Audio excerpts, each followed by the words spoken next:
I've always imagined my son Ryan's wedding day, at least a million times in my mind. You know, the typical father-son moment. Not just being there, but being there, standing tall and proud, watching my son step into his future, and feeling like I did my part, like I'd built him up enough to handle whatever life throws at him. He'd be happy, and I'd be proud. That was the plan anyway. It wasn't supposed to go down like this, but I'm getting ahead of myself. Ryan, 28, was about to marry Emma, this beautiful woman he'd been crazy about for years. She was sweet, the kind of person who made you feel warm just by being around her. I liked her. A lot. But what I didn't expect was what happened next. We're at this fancy hotel downtown, right? The kind of place you see in movies but don't actually get invited to. The marble floors, the big ol' sparkling chandeliers overhead. Everything was polished to perfection, and I felt like I stuck out like a sore thumb in my best suit. Well, best suit I could afford. It's not that I wasn't proud of it, but let's just say it's been through a lot. I even shined my boots, though they've got a few scuff marks. But it's all right. I wanted to fit in for Ryan's sake. I took my seat in the front row, exactly where family was supposed to sit. I just wanted to blend in. But then I looked down at the little card on my chair, and that's when the whole world shifted. It wasn't Mr. John Parker like it should have been. No, it was something else. Uneducated fake dad. I thought it was a joke, honestly, some kind of mistake. But it didn't feel like a mistake. It felt deliberate. My chest tightened like I couldn't breathe. And for a second, I thought maybe I was seeing things. But no, the words were printed there in bold, harsh letters. My first instinct was to laugh it off, like maybe it was some twisted prank, but then I heard it. The laughter. It wasn't loud at first, just a couple of giggles, but then it grew. The kind of laughter that makes you feel like you're standing naked in front of the whole world. I looked up, trying to figure out what was going on, and that's when I saw them. Emma's family, sitting across the room. Alice, her mom, was trying to hide her grin behind her hand, but I could see it. And her dad, Dr. Harold Whitman, smirking, like he'd just seen the funniest thing in the world. I swear, it felt like the ground was slipping away from under me. It wasn't just a laugh, it was a mockery. I tried to ignore it. I really did. But I couldn't. The walls felt like they were closing in. The noise of the room became muffled, and I couldn't hear anything except the pounding in my chest. I looked over at Ryan standing by the altar, his back straight, his tie just so. He hadn't seen it yet, and I was praying he wouldn't. The last thing I wanted was for him to see me like this. Humiliated, like I didn't belong. But that card, I just couldn't shake it. I stood up slowly, like I was in a dream, trying to keep my cool. My legs felt like they were made of lead, like they didn't want to move. The door was just a few feet away. I could make it. I could leave, get out of there before it got worse, before Ryan saw what they thought of me. But then, just as I was about to walk out, I heard it. Ryan's voice sharp, cutting through the noise. "Dad, wait." I turned, and there he was, running toward me. His face was flushed, not from embarrassment, but from something else. Something deep, something I hadn't seen in him since he was a teenager, standing up for what was right. His eyes were filled with anger, the kind that comes when you know someone's crossed a line. "Let's go home," he said, grabbing my arm. His voice was thick with emotion, and for a second, I didn't know what to do. I could feel every single eye on us, like the whole room was holding its breath, waiting to see what would happen. But when I looked into Ryan's eyes, I knew what I had to do. He was my son, and if he was standing up for me, if he was ready to walk away from all that, then I was too. So, without saying a word, we turned around, walked away from the wedding, from the people who were supposed to be our family. The whispers followed us, the gasps behind us, but none of that mattered.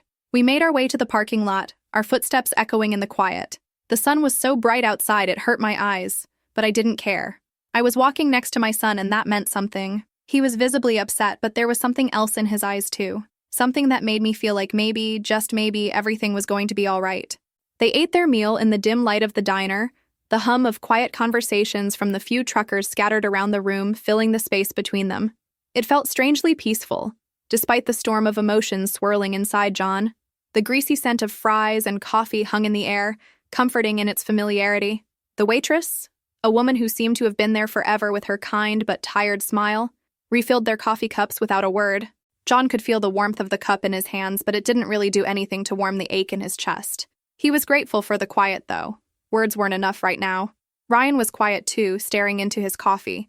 The occasional sound of his spoon tapping against the edge of his cup was the only indication that he was still there, still present. John knew what Ryan was feeling, how heavy it must have been to witness his father, a man he'd always looked up to, be humiliated in front of everyone. John had been Ryan's world for so long, and he never wanted to be the source of disappointment. But somehow, here he was, the target of ridicule in front of the people who mattered most. "You know," Ryan said suddenly, breaking the silence, "I remember when I was younger, I used to tell people how proud I was of you. Not because of your job or anything like that, but because you never gave up on me. You never quit. Not even when things were tough. And that meant the world to me." John swallowed hard, his throat tightening. His eyes moved from his son to the faded menu that was stuck to the table with a strip of tape. He didn't need Ryan to say these things. He didn't need validation. He just wanted to be enough for him. "You are enough, Ryan. I'm proud of you too, son." "Always will be," John said, his voice soft but steady, with more conviction than he'd ever spoken before. "Don't let anyone, not even me, make you feel like you're not." Ryan nodded, his gaze flicking up to meet his father's eyes for a brief moment before looking back down again. There was a long pause, the kind that made you feel like time was stretching out in slow motion. Ryan's fingers drummed softly against the table. His mind seemed to be a million miles away, but John could see the struggle in his face, the guilt, the frustration, the urge to fix things. Ryan opened his mouth as if to speak, but the words seemed to get lost before they could reach his lips. Instead, he leaned back in his chair, his eyes staring off into the distance. I don't know what to do with all this, Dad. I thought I could handle everything. But when I saw you," he faltered, then shook his head, as if the weight of everything that had happened was just too much to carry. John's chest tightened again, and he could feel the weight of Ryan's pain. He had been through so much, losing his mother when he was young, growing up with a father who worked himself into the ground just to make ends meet, always moving from one struggle to the next. And now, even on this day that was supposed to be the happiest day of his life, Ryan had found himself caught in the crossfire of something much bigger than either of them. The pressure of family expectations, of appearances, of trying to meet some impossible standard that wasn't even his to begin with. "It's not your fight, Ryan," John said gently, his voice steady but soft. "You don't have to fix it. You've been trying to fix everything for too long, and it's not your job to make them see us the way we want to be seen. All that matters is how we see each other. You and me, we're good. We're enough. You don't need to measure up to anyone else's standards." Ryan closed his eyes for a moment, a breath escaping his lips as though he'd been holding it for far too long. When he opened his eyes again, there was a flicker of understanding, something softening in the way he looked at his father. I don't want to lose you," Ryan said, his voice barely above a whisper. John's heart clenched, and he could feel the weight of those words, the vulnerability in them. Losing each other, that was never going to happen, not as long as he had breath in his lungs. "You're not going to lose me, Ryan. Not now, not ever. You're my son. That's forever." The words hung in the air, a promise they both needed, even if they didn't fully understand how much. They both knew that things couldn't go back to the way they were before the wedding. The hurt, the shock, the embarrassment, they would have to deal with that in their own time. But for now, in the small, quiet diner, they had each other. And maybe that was all they needed. Ryan took a deep breath and reached for his father's hand, squeezing it lightly. There were no more words needed between them for the moment. They both understood the weight of the unspoken promises they'd made, to stand together, no matter what. The waitress came by and asked if they needed anything else, and John politely shook his head, though his stomach still churned. They both paid in silence, the weight of everything hanging in the air, but not in a bad way. More like a weight that grounded them, held them together. They stepped out into the evening, the world still spinning, still moving fast, but it didn't matter. For the first time that day, John didn't feel like he was sinking. He didn't have to walk this road alone. Neither of them did.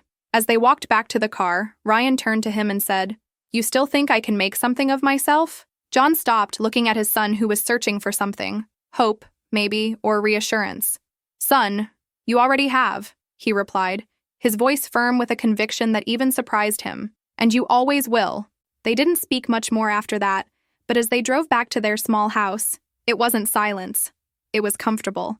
Even in the quiet, there was something undeniable between them, the connection that couldn't be broken by anyone or anything. It didn't matter that Ryan had just walked away from the wedding. It didn't matter what Emma's family thought of them. What mattered was that they had each other, and that was something no one could ever take away. John sat back in his old rocking chair, his hands still slightly trembling from the morning's news. The quiet in the house was heavy, but not uncomfortable. Ryan, still digesting what he'd seen on Theo's phone, had stepped outside to the porch with a distant look in his eyes. He hadn't said much since reading the headlines, just stared at the screen, his thoughts clearly racing. John wanted to say something, anything to make the storm of emotions inside his son calm, but he wasn't sure where to start.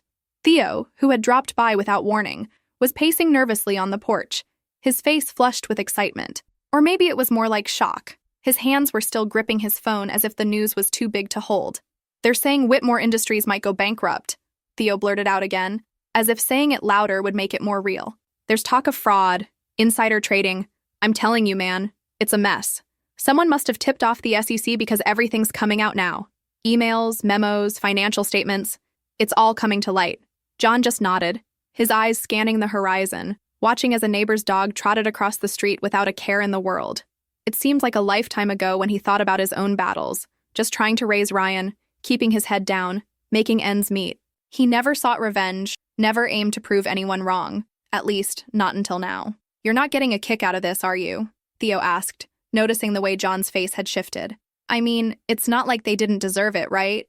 John shook his head slowly. "No, Theo, I'm not happy about it. I'm not even sure what I feel. It's strange, you know? After all that humiliation yesterday, you'd think I'd be jumping for joy at seeing them fall. But I'm not." Theo frowned, scratching his head. "I mean, they were downright cruel to you at the wedding. You're not going to tell me you're feeling sorry for them now?" John let out a sigh, rubbing his temples. "It's not about them. It's about what it all means.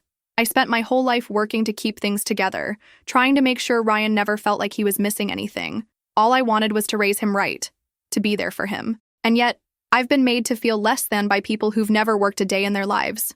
But hearing about their downfall doesn't make me feel like I won." Ryan had come back inside by then, the phone still in his hand. The headlines etched in his mind like a bad dream. John could see his son processing, his face an open book of confusion and disbelief. "You know, it's crazy," Ryan said after a long pause, his voice still hoarse from just waking up. "I thought it would feel different, you know? Like, seeing them get what they deserve would feel like some kind of victory." John shook his head, a small smile tugging at the corners of his lips.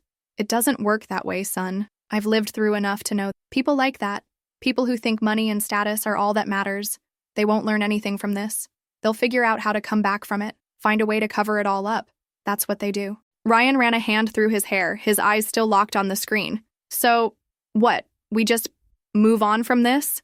Forget about what they did to us? Just because they're falling apart doesn't mean everything they did was right." "No, Ryan," John replied softly. "We don't forget, but we also don't carry it around like a burden. We don't let them define who we are. What matters is what we've built, not what they've taken from us." Theo, who'd been hanging back, looking unsure about jumping into the conversation, finally spoke up. "Man, I just don't get it. You've been treated like crap by these people, and now you're telling me you're not enjoying seeing them get taken down?" John looked at Theo, his eyes hardening slightly, a quiet intensity in his voice. "You think I don't wish they'd never crossed that line? You think I'm not angry that they made me feel small? Of course I am. But what I realized is that holding on to that anger, it's a weight I don't need, and neither does Ryan." Ryan finally lifted his head, his gaze flickering between Theo and his dad. "It just doesn't make sense. How did we end up here? How did we go from me being proud of my dad to me feeling like I don't even recognize the world around me?" John smiled, a warm, reassuring smile that only a father could give. "It's a tough world, kid. Sometimes it feels like no matter how hard you try, you'll never measure up to the ones who are supposed to be looking out for you. But you can't let it break you. You can't let them tell you who you are. You get to define that." Theo looked between the two of them and then let out a long sigh. "I get it, man. I do. But damn, this whole thing feels messed up. Watching these rich folks lose everything while you're the one who's had to fight for everything feels like there's no justice, right?" John chuckled lightly, his voice steady and calm. "I don't know if there's justice, Theo, but I do know that sometimes the best thing you can do is just keep moving forward, no matter what the world throws at you. We're gonna be all right, Ryan. I'm proud of you, and nothing, not them, not their money, can ever take that away." Ryan looked at his father, a new light in his eyes. For a moment, there was something like peace between them. He hadn't realized how much he needed to hear those words. "Thanks, Dad. I don't know what I would have done without you." The moment was brief, but it felt like the turning point they both needed. They weren't looking for revenge or for any kind of recognition from the people who had belittled them. They were looking to move forward, to continue to build something that no one could tear down. And just like that, it felt like everything they had been through, the pain, the struggle, the humiliation, didn't matter as much anymore. It was all just background noise in the larger picture of the life they were still building, brick by brick, moment by moment. The days after the wedding disaster and the news of the Whitmore scandal felt like a blur. It was like the world had shifted overnight, but neither John nor Ryan felt the need to engage with any of it. They stayed out of the frenzy, quietly going about their lives, focused on what really mattered, their own peace and each other. Ryan spent more time in the garage, working alongside his father on small projects. There was something about getting his hands dirty again that brought him peace, something familiar about it. The clang of tools, the smell of oil and grease. It was a comfort that he hadn't realized he'd missed. It wasn't about proving anything to anyone anymore. It was about finding a rhythm in the work, in the simplicity of it. They both knew they didn't need the world's validation. They were enough. They hadn't spoken much about Claire since the wedding, and Ryan didn't know what to say. The feelings of betrayal still stung, but he knew it wasn't about her anymore. It was about what he had learned through the mess, what he was building with his own two hands, side by side with his dad. It wasn't long before Ryan stumbled upon a part of himself he hadn't expected to find. He started planning his future with a new perspective, one that didn't rely on anyone's approval. His focus shifted from trying to fit into a world that didn't understand him to creating a space where he could truly be himself. And that's when he started working on his own business plan, a small shop where kids could come in, learn a trade, and find their place in a world that often overlooked them. It was a dream, but one that was taking root. It didn't require anyone else's permission. It didn't need validation from people like the Whitmores. It only needed hard work, grit, and a willingness to push through. Ryan had inherited all of that from John. As the weeks passed, their bond deepened. They spent long days and evenings in the shop, fixing things, laughing at their mistakes, sharing stories about their pasts. The work wasn't easy, but it was honest. It was theirs. And then one evening, after a long day of repairs, Mason showed up. He was quiet, but there was something different about him. A new calm, a certainty in his eyes. "I've been thinking a lot," Mason said, walking into the shop, his boots heavy on the ground, "about the future, about what I want." John looked up from what he was working on, wiping his hands on a rag. "What's on your mind?" Mason paused, looking around the cluttered garage, then back at his father. "I want to build something like you did. I want to teach. I want to give kids the opportunity to learn something real, something they can carry with them, just like you taught me." John didn't say anything at first. He just smiled, a genuine smile that reached his eyes. "You've got it in you, son. I always knew you did." Mason's face softened, and for the first time in what felt like forever, he didn't look like the young man struggling to find his place in the world. He looked like someone who had found it. "Thanks, Dad," Mason said quietly, his voice thick with emotion. "For everything." John clapped him on the back, a firm, proud touch. "You built this yourself, Mason. You made it happen." As the days passed, Mason began taking steps toward his dream. He started sketching out plans for a new workshop, looking into grants for educational programs, and connecting with local schools to offer apprenticeships. It wasn't going to be easy, but Mason had learned from the best. His father's stubbornness, his ability to make something out of nothing, was now his own, and it felt good. One evening, after weeks of planning, Mason brought his fiancée Leah to the shop. She was just as determined as he was, a woman who had the same drive and heart to match her skills. As they stood together looking over the space, Mason turned to John and said, "This is it, Dad. We're going to build something that matters." John watched the two of them, side by side, and for the first time in a long time, the weight he'd been carrying began to lift. It wasn't just about survival anymore. It was about thriving. "Yeah," John said, his voice thick with pride. "You are. You both are." They worked late into the night, painting the walls, hammering down the floors, setting the foundation for a future that wasn't defined by money or status, but by purpose and hard work. Leah had a way with tools that made even John marvel at how she could fix something with so much precision. She was everything Mason needed, smart, grounded, and full of life. John realized something in that moment as the sounds of tools and laughter filled the air. The world outside might have been a mess, might have been full of people who judged him and his family, but inside this garage, inside this space they were creating, there was no judgment. There was no looking down on them. There was only the promise of something real. They all stood together under the stars that night, taking in the feeling of something that could be built from the ground up, something that could withstand the tests of time. John put his arm around Ryan's shoulders and squeezed. "This is what it's all about, son. No fancy suits, no marble floors. Just good work, good people, and love." Ryan nodded, a small smile tugging at the corners of his mouth. "Yeah, Dad, it really is." And in that moment, it wasn't the Whitmore family's fall from grace that mattered. It wasn't about revenge or who got the last laugh. What mattered was that John had built something more valuable than all the wealth and status in the world, a legacy, a family, and the unwavering belief that love was the most important thing they could offer each other.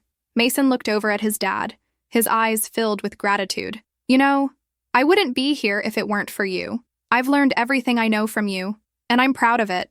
John's chest swelled with pride as he looked at his son, at the man Mason had become. He didn't need validation from the outside world.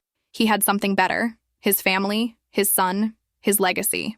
It was enough. No, son, John replied, his voice filled with conviction. You made this happen. You built this life. You chose it.